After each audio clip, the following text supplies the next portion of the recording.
প্রাচীন ভারতে একসময় এমন কিছু শক্তিশালী রাজ্যের উত্থান হয়েছিল যা উপমহাদেশের ইতিহাসকে কিন্তু একদম বদলে দিয়েছিল। আজ আমরা সেই মহাজনপদগুলোর উত্থান আর তাদের শাসন ব্যবস্থার পেছনের গল্পটা জানব। চলুন এই দারুণ আলোচনাটা শুরু করা যাক। আচ্ছা, এই যে এত বড় বড় রাজ্য, এদের শুরুটা কিভাবে হয়েছিল? সবকিছুর শুরু কিন্তু হয়েছিল ছড়িয়ে ছিটিয়ে থাকা ছোট ছোট উপজাতিদের থেকে। চলুন দেখি কিভাবে তারা একত্রিত হয়ে এত বড় শক্তি হয়ে উঠল। এই বিশাল পরিবর্তনের গল্পটা শুরু হয়েছিল সেই বৈদিক যুগে আর্য উপজাতিদের হাত ধরে। কিন্তু আসল প্রশ্নটা হল, যাযাবর জীবন কাটানো মানুষেরা হঠাৎ করে কিভাবে এমন শক্তিশালী স্থায়ী রাজ্য তৈরি করে ফেলল? ব্যাপারটা কিন্তু একদিনে ঘটেনি। এটা ছিল একটা ধীর প্রক্রিয়া। ভাবুন, প্রথমে ছোট ছোট বসতি, যেগুলোকে বলা হতো জন। তারপর সেগুলো মিলে তৈরি হলো জনপদ, মানে আরেকটু বড় এলাকা।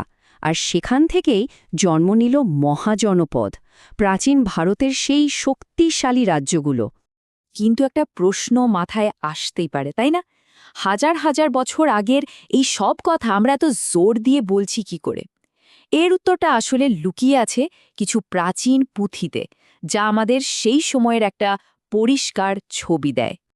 দেখুন, পাণিনির অষ্টাধ্যায়ীর মতো প্রাচীন গ্রন্থে এর প্রথম খোঁজ পাওয়া যায়। তবে সবচেয়ে বিস্তারিত তালিকাটা আমরা পাই বৌদ্ধ আর জৈন ধর্মগ্রন্থ থেকে। যেমন ধরুন বৌদ্ধদের অঙ্গুত্তর নিকায়, যেখানে ১৬টা মহাজনপদেরই নাম দেওয়া আছে। এখানে এসে গল্পটা আরও মজার হয়ে ওঠে। জানেন, এই সবকটা রাজ্য কিন্তু একই নিয়মে চলত না। তখন আসলে দুই ধরনের রাজনৈতিক ব্যবস্থা ছিল। একদিকে ছিল রাজতন্ত্র, যেখানে সব ক্ষমতা একজন রাজার হাতে, আর অন্যদিকে ছিল প্রজাতন্ত্র বা গণ, যেখানে একদল লোক বা একটা পরিষদ মিলে শাসন করত। ভাবা যায়, সেই প্রাচীন যুগেও কিন্তু গণতন্ত্রের একটা ধারণা ছিল। যদিও বেশিরভাগ রাজ্যেই রাজাই ছিল সর্বেসর্বা, কিন্তু ওয়াজ্জি সংঘের মতো কিছু শক্তিশালী প্রজাতন্ত্রও ছিল। এটা কিন্তু প্রমাণ করে যে প্রাচীন ভারতেও সবাই মিলে শাসন করার একটা ধারণা ছিল। তো চলুন এবারে একে একে পরিচিত হওয়া যাক সেই ১৬টি মহাজনপদের সাথে, যারা একসময় পুরো ভারতীয় উপমহাদেশ শাসন করত। হ্যাঁ, প্রাচীন গ্রন্থগুলো অনুযায়ী ঠিক ১৬টি আলাদা আলাদা রাজ্যের অস্তিত্ব ছিল, আর প্রত্যেকটারই ছিল নিজস্ব রাজধানী, সংস্কৃতি আর শাসন ব্যবস্থা। এই দেখুন, প্রথম ৮টা রাজ্যের তালিকা। এর মধ্যে মগধ, কাশী, কুরু, এই নামগুলো তো আমাদের সবারই চেনা, তাই না? মহাভারতের মতো মহাকাব্যে এদের কথা বারবার ফিরে এসেছে। আর এখানে রইল বাকি ৮টি রাজ্য। এদের বিস্তার দেখলে অবাক হতে হয়। আজকের আফগানিস্তানের গান্ধার থেকে শুরু করে একদম দক্ষিণ ভারতের অসমক পর্যন্ত ছড়িয়েছিল এরা। কি বিশাল এলাকা জুড়ে ছিল এদের প্রভাব, ভাবুন তো। কিন্তু এই এতগুলো শক্তিশালী রাজ্যের ভিড়ে একটা রাজ্য ধীরে ধীরে বাকি সবার চেয়ে শক্তিশালী হয়ে ওঠে, আর তারাই ভারতের প্রথম মহান সাম্রাজ্যের ভিত্তি গড়ে তোলে। প্রশ্নটা হল, কেন মগধ? ১৬টা রাজ্যের মধ্যে মগধই কেন সবাইকে ছাড়িয়ে গেল? এর উত্তরটা লুকিয়ে আছে বেশ কিছু কৌশলগত সুবিধার মধ্যে। আসলে মগধের হাতে ছিল সব কিছু। গঙ্গার ধারে দারুণ একটা জায়গা, যা ব্যবসা বাণিজ্যের জন্য খুব ভালো। রাজগৃহ আর পাটলিপুত্রের মতো সুরক্ষিত রাজধানী। যুদ্ধের জন্য প্রচুর হাতি, যা তখনকার দিনে ট্যাঙ্কের মতো কাজ করত। আর ছিল ঝাড়খণ্ডের লোহার খনি। এর সাথে যোগ করুন বিম্বিসার বা অজাতশত্রুর মতো বুদ্ধিমান আর শক্তিশালী শাসকদের। সব মিলিয়ে মগধকে হারানো প্রায় অসম্ভব হয়ে পড়েছিল। মহাজনপদের যোগ হয়তো শেষ হয়ে গেছে, কিন্তু তাদের রেখে যাওয়া প্রভাব কিন্তু আজও রয়ে গেছে। একদিকে কেন্দ্রীভূত রাজতন্ত্র, অন্যদিকে পরিষদের শাসন বা প্রজাতন্ত্র। এই দুই ব্যবস্থার লড়াই কিন্তু আজও চলছে। আপনাদের কি মনে হয়, এই প্রাচীন শাসন ব্যবস্থাগুলোর মধ্যে কোনটির প্রভাব আজকের বিশ্বে সবচেয়ে বেশি? চলুন আজ সেই গল্পটাই শোনা যাক। কিভাবে মগধ নামের একটা সাধারণ রাজ্য থেকে এক অপ্রতিদ্বন্দ্বী সাম্রাজ্যের ভিত্তি তৈরি হয়েছিল, যার গল্প আজও ভারতের ইতিহাসে ঘুরে ফিরে আসে। তাহলে প্রশ্নটা হলো, কিভাবে একটা রাজ্য আসলে একটা সাম্রাজ্যে পরিণত হয়? শুধু কি তলোয়ারের জোরে আর রক্তের স্রোতে? নাকি এর পেছনে ছিল ঠান্ডা মাথার পরিকল্পনা, চতুর কূটনীতি আর ভবিষ্যৎকে দেখতে পাওয়ার মতো ক্ষমতা? আসুন মগধের উত্থানের গল্পের প্রতিটি পর্তে লুকিয়ে থাকা এই রহস্যের উত্তর খোঁজা যাক। এই বিশাল সাম্রাজ্যের প্রথম ইটটা যিনি গেঁথেছিলেন তিনি হলেন রাজা বিম্বিসার। তাকেই বলা হয় মগধ সাম্রাজ্যের আসল স্থপতি। তিনি কিন্তু শুধু তলোয়ারের জোরে লড়েননি, বরং বুদ্ধির জোরে সাম্রাজ্যের এক মজবুত ভিত্তি স্থাপন করেছিলেন। চলুন দেখি কিভাবে তিনি এই কাজটা করেছিলেন। একবার ভাবুন তো, 52 বছরের শাসন। প্রাচীন ভারতে এটা তো প্রায় একটা গোটা জীবন। হর্যঙ্ক বংশের এই রাজা, যাকে সেনিও বলা হতো, মানে যার কাছে একটা বিশাল সেনাবাহিনী আছে, তিনি এই লম্বা সময়টাকেই কাজে লাগিয়েছিলেন মগধের একটা অটুট ভবিষ্যৎ গড়তে। দেখুন, বিম্বিসার কিন্তু একটা জিনিস খুব ভালো বুঝেছিলেন, সবসময় তলোয়ারের চেয়ে সম্পর্ক অনেক বেশি শক্তিশালী হতে পারে। তাই তিনি কি করলেন, 3টে খুব গুরুত্বপূর্ণ রাজবংশে বিয়ে করে মগধের চারপাশে একটা অদৃশ্য রক্ষা কবচ তৈরি করে ফেললেন। কোশল, লিচ্ছবি আর মাদ্র, এই 3 শক্তিধর রাজ্যের সাথে বৈবাহিক সম্পর্ক, এটা ছিল তার একটা মাস্টার স্ট্রোক। কিন্তু এর মানে এই না যে তিনি শুধু শান্তির পথেই হেঁটেছেন, মোটেই না। যখন দরকার পড়েছে তার তলোয়ার ঠিকই গর্জে উঠেছে। প্রতিবেশী রাজ্য অঙ্গকে তিনি শুধু হারায়নি, একেবারে মগধের একটা অংশে পরিণত করেছেন। আসলে কূটনীতি আর শক্তি, এই দুটোর এমন নিখুঁত মিশ্রণই ছিল বিম্বিসারের সাফল্যের আসল চাবিকাঠি। বিম্বিসারের বুদ্ধির গভীরতাটা একবার দেখুন।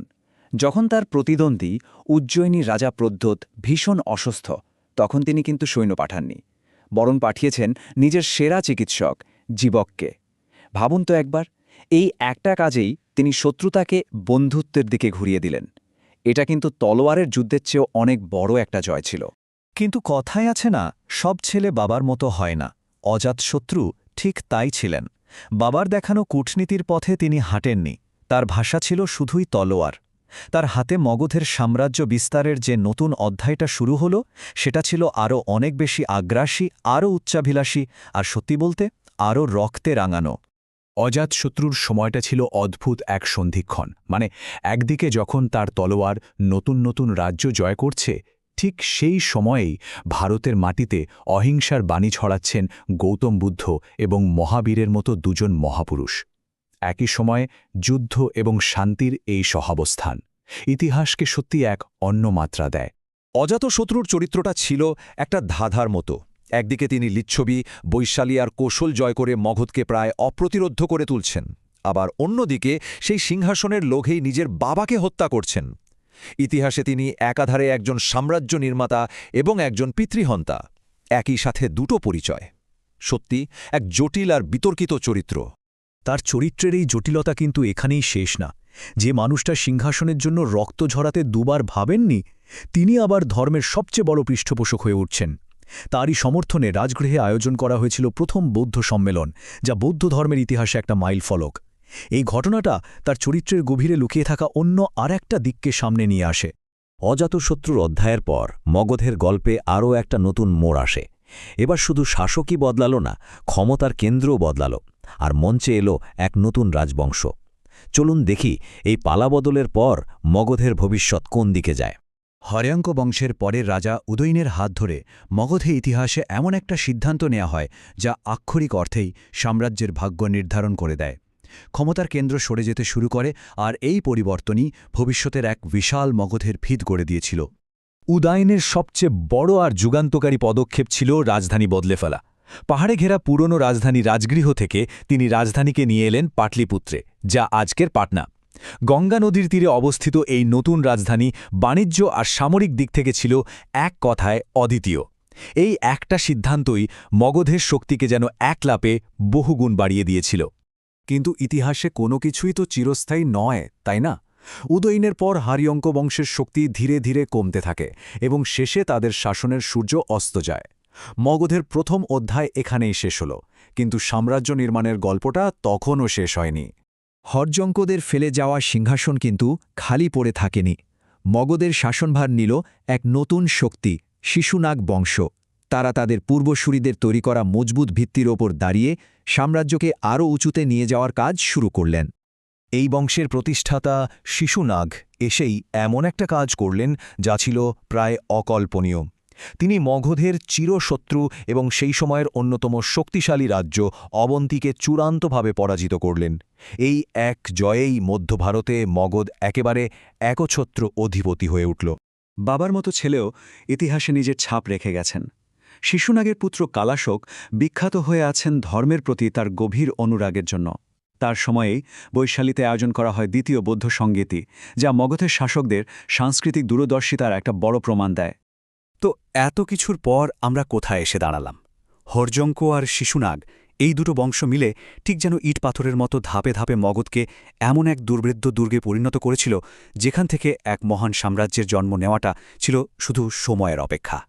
পুরো ছবিটা যদি একবারে দেখি তাহলে বিষয়টা এই রকম। প্রত্যেকেই ছিলেন এক একজন স্থপতি। বিম্বিসার ভিতটা তৈরি করলেন, অজাতশত্রু সেই ভিত্তির ওপর দেওয়াল তুললেন, উদয়ীন সেই ইমারতের জন্য একেবারে সঠিক জায়গাটা বেছে নিলেন, আর শিশুনাগ সবশেষে বাইরের শত্রুদের হটিয়ে দুর্গটাকে সুরক্ষিত করলেন।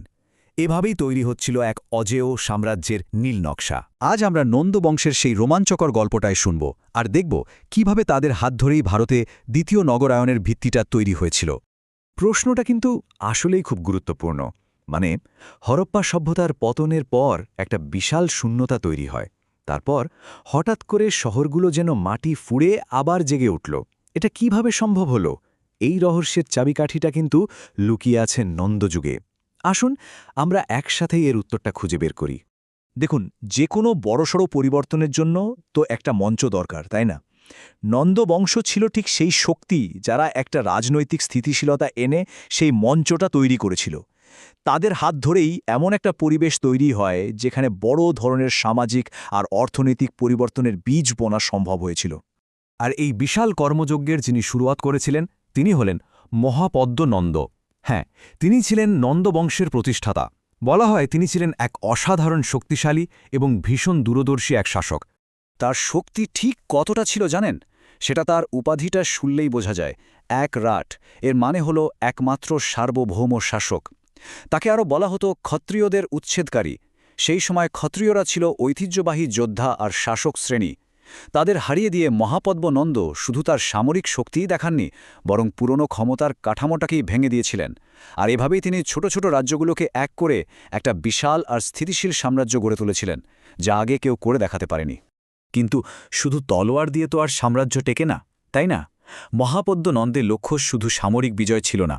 একটা স্থায়ী সাম্রাজ্য গড়তে হলে একটা শক্তিশালী অর্থনীতির দরকার হয়, আর সেই দরকার থেকেই জন্ম নিয়েছিল এক সত্যিকারের অর্থনৈতিক বিপ্লব, যা ছিল এই নগরায়নের মূল চালিকা শক্তি। আর এই যে বিশাল অর্থনৈতিক বিপ্লব, তার পেছনে কিন্তু কোনো বিশাল প্রাসাদ বা অস্ত্রশস্ত্র ছিল না। ছিল খুব সাধারণ দেখতে একটা জিনিস, একটা ছোট্ট প্রযুক্তিগত উদ্ভাবন, যা কৃষি চেহারাটাই একদম পাল্টে দিয়েছিল। আর সেটা হলো লোহার ফাল। হ্যাঁ, এই একটা জিনিসই সবকিছু বদলে দিয়েছিল। ব্যাপারটা অনেকটা ডমিনো এফেক্টের মতো। ভাবুন তো, লোহার ফাল আসায় কৃষকরা অনেক সহজে অনেক বেশি করে ফসল ফলাতে শুরু করল, মানে প্রয়োজনের চেয়েও অনেক বেশি। এই যে বাড়তি ফসল, এটাই হলো কৃষি উদ্বৃত্ত। এর ফলে কি হলো? সবার আর চাষ করার দরকার রইল না। কিছু মানুষ কারিগর হয়ে উঠল, কেউ বা ব্যবসায়ী। আর এই বাড়তি ফসল আর নতুন নতুন পেশার হাত ধরেই তো বাজার তৈরি হলো, আর সেই বাজারকে ঘিরেই জন্ম নিল নতুন নতুন শহর। এভাবেই শুরু হয়েছিল ভারতের সেই বিখ্যাত দ্বিতীয় নগরায়ন। তো ব্যবসা বাণিজ্য যখন বাড়তে শুরু করল, তখন একটা সমস্যা দেখা দিল। আগেকার দিনের বিনিময় প্রথা দিয়ে তো আর এত বড় লেনদেন চলে না। নন্দরাই ব্যাপারটা ঠিকই বুঝতে পেরেছিল। তারা পাঞ্চমার্কড রৌপ্য মুদ্রার ব্যাপক প্রচলন করল, যা বাণিজ্যকে অনেক সহজ আর দ্রুত করে দিল। শুধু তাই নয়, নিষ্কা আর শতমানের মতো সোনার মুদ্রাও তখন ব্যবহার হতো, যা থেকে বোঝাই যায় যে কি বিশাল মাপের ব্যবসা বাণিজ্য চলত সেই সময়। আর ভাববেন না যে এই ব্যবসা বাণিজ্য যাতাভাবে হতো। না, একদম নয়। এটা ছিল দারুণভাবে সংগঠিত। কারিগর আর ব্যবসায়ীরা নিজেদের গিল্ড বা শ্রেণী তৈরি করত। এই সব গিল্ডগুলোকে একসাথে বলা হতো নিগম। আর একটা মজার ব্যাপার হলো, কারুশিল্পগুলো ছিল বংশগত, মানে দক্ষতা বাবার থেকে ছেলের কাছে যেত, যা খুব উন্নত মানের জিনিসপত্র তৈরির একটা গ্যারেন্টি দিত। এই যে এত সমৃদ্ধি, এত উন্নতির কথা আমরা বলছি, তার প্রমাণ কিন্তু শুধু বইতে নেই, মাটির নিচেও আছে। প্রত্নতাত্ত্বিকরা এক বিশেষ ধরনের মাটির পাত্র খুঁজে পেয়েছেন, যার নাম নর্দার্ন ব্ল্যাক পলিশড ওয়্যার। এর যে চকচকে কালো রং আর মসৃণ ফিনিশিং, তা দেখেই বোঝা যায় এটা সাধারণ মানুষের ব্যবহারের জিনিস ছিল না। এই উন্নত মানের বাসনপত্র ছিল তখনকার দিনের বিলাসিতা, রুচি আর অর্থনৈতিক সচ্ছলতার এক দারুণ প্রতীক। আচ্ছা, এই যে এত বড় একটা অর্থনৈতিক ব্যবস্থা, নতুন নতুন শহর, এগুলোকে চালানোর জন্য একটা ভালো সমাজ আর প্রশাসন তো দরকার, তাই না? চলুন দেখি নন্দদের সময়ে সেই কাঠামোটা ঠিক কেমন ছিল। তো এই নতুন অর্থনীতির ফলে সমাজে দুটো নতুন শক্তিশালী শ্রেণীর জন্ম হল। একদিকে ছিলেন গৃহপতি। এরা ছিলেন ধনী জমির মালিক, যারা নিজেরা চাষ না করে ভাড়া করা শ্রমিক দিয়ে বিশাল জমিতে চাষ করাতেন। এরাই ছিলেন কৃষি উদ্বৃত্তের আসল নিয়ন্ত্রক। আর অন্যদিকে গ্রাম পর্যায়ে প্রশাসনের দায়িত্বে ছিলেন ভোজক বা গ্রাম প্রধান। এই দুই শ্রেণীর মাধ্যমেই নন্দরা গ্রামের সমাজ আর তার সম্পদকে নিয়ন্ত্রণ করত। যে কোনো বড় সাম্রাজ্য চালাতে তো টাকা পয়সার দরকার হয়, তো নন্দদের এই টাকাটা আসত কোথা থেকে? আসত একটা খুব গোছানো কর ব্যবস্থা থেকে। যেমন ধরুন, কৃষকদের তাদের ফসলের 6 ভাগের 1 ভাগ হিসেবে দিতে হতো। বলি ছিল এক ধরনের স্বেচ্ছায় দেওয়া উপহার, আর ব্যবসায়ীদের বাণিজ্যিক রুটের উপর টোল ট্যাক্স দিতে হতো। মানে ভাবুন একবার, ব্যবস্থাটা কতটা পেশাদার ছিল। এই টোল ট্যাক্স আদায়ের জন্য শৌল্কিক নামে একজন নির্দিষ্ট অফিসারও ছিলেন। অর্থাৎ পুরো ব্যাপারটাই একটা সিস্টেমের মধ্যে চলত, কোনো হেলাফেলা ছিল না। তবে ইতিহাসে কোনো কিছুই তো চিরস্থায়ী নয়, তাই না? সব সাম্রাজ্যেরই একদিন পতন হয়। নন্দবংশেরও হয়েছিল, কিন্তু তারা যে উত্তরাধিকারটা রেখে গিয়েছিল সেটা ছিল অনেক বড়। আসুন আমরা তাদের শেষের দিকের গল্পটা দেখি। নন্দবংশের শেষ রাজা ছিলেন ধননন্দ। তার সময়ে নন্দ সাম্রাজ্য একদম ক্ষমতার শীর্ষে ছিল। কিন্তু ঠিক তখনই ইতিহাসে একটা বড় ঘটনা ঘটে, যা সবকিছুর মোড় ঘুরিয়ে দেয়। বছরটা ছিল ৩২৬ খ্রিস্টপূর্বাব্দ। ইতিহাসের একটা টার্নিং পয়েন্ট। বিশ্বজয়ের স্বপ্ন নিয়ে গ্রিক বীর আলেকজান্ডার দ্য গ্রেট তার বিশাল সেনাবাহিনী নিয়ে ভারতে এসে পৌঁছান। আর তখনই ঝিলাম নদীর তীরে প্রাচ্য আর পাশ্চাত্যের দুই বিশাল শক্তির মধ্যে সেই বিখ্যাত হেদাসপিসের যুদ্ধটা হয়। এই যুদ্ধটা হয়েছিল আলেকজান্ডারের অপ্রতিরোধ্য বাহিনী আর স্থানীয় রাজা পুরুর মধ্যে। পুরু কিন্তু অসাধারণ বীরত্ব দেখিয়েছিলেন, কিন্তু শেষ পর্যন্ত তাকে হারতেই হয়। এই ঘটনাটা ঘটেছিল নন্দ সাম্রাজ্যের একদম দোরগোড়ায়। এর খুব বেশিদিন লাগেনি, ভেতরের বিদ্রোহের কারণেই ধননন্দের পতন হয় আর নন্দবংশের শেষ হয়ে যায়। কিন্তু গল্পটা এখানে শেষ নয়। আসল ব্যাপারটা হলো, রাজারা হয়তো চলে যান, কিন্তু তাদের তৈরি করা ভিতটা থেকে যায়। নন্দদের শুরু করা অর্থনৈতিক আর সামাজিক পরিবর্তনগুলো এতটাই শক্তিশালী ছিল যে তার থেমে থাকেনি। তারা দ্বিতীয় নগরায়নের যে মজবুত ভিত্তিটা তৈরি করে দিয়ে গিয়েছিল, তার ওপর দাঁড়িয়েই কিন্তু চন্দ্রগুপ্ত মৌর্য তার সুবিশাল সাম্রাজ্য গড়ে তুলেছিলেন। তাহলে শেষ পর্যন্ত একটা প্রশ্ন থেকেই যায়, তাই না? একটা সাম্রাজ্যের আসল পরিচয় কি? তার রাজা মহারাজাদের নাম, নাকি সেই পরিবর্তনগুলো যা তারা সমাজে রেখে যায় আর যা যুগ যুগ ধরে টিকে থাকে? নন্দদের গল্পটা আমাদের এই প্রশ্নটাই নতুন করে ভাবতে শেখায়।